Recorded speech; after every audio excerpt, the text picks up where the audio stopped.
بسم الله الرحمن الرحيم.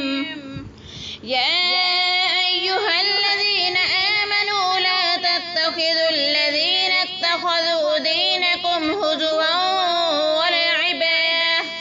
ولعبا من الذين أوتوا الكتاب من قبلكم والكفار أولياء واتقوا الله إن كنتم مؤمنين.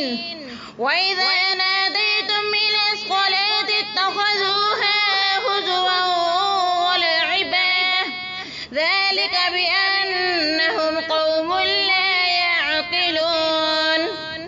قل يا أهل الكتاب هل تنقمون منا إلا أن آمنا بالله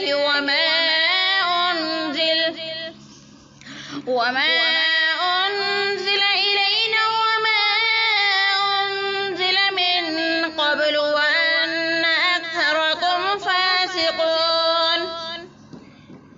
قل هل أنبئكم بشر من ذلك مثوبة عند الله من لعنه الله وغضب عليه وجعل منهم القردة والخنازير وعبد الطاغوت أولئك شر مكانا وأضل عن سواء السبيل.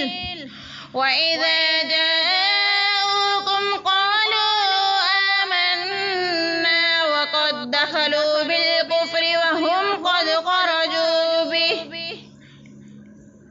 والله أعلم بما كانوا يكتمون.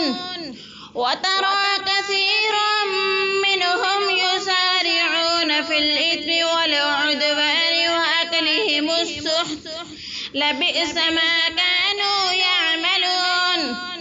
لولا ينهاهم الربانيون والأحبار عن قولهم الإثم وأكلهم السحت لبئس ما كانوا يصنعون.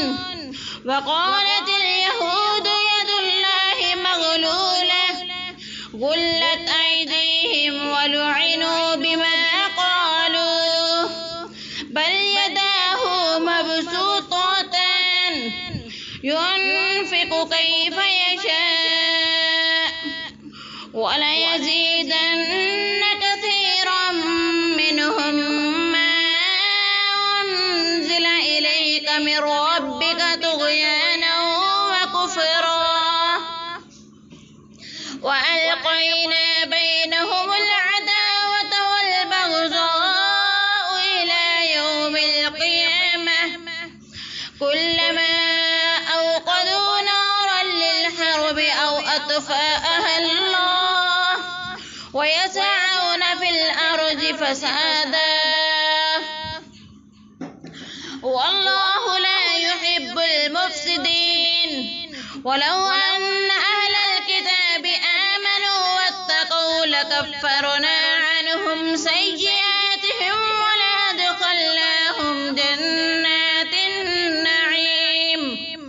ولو أنهم أقاموا التوراة والإنجيل وما أنزل إليهم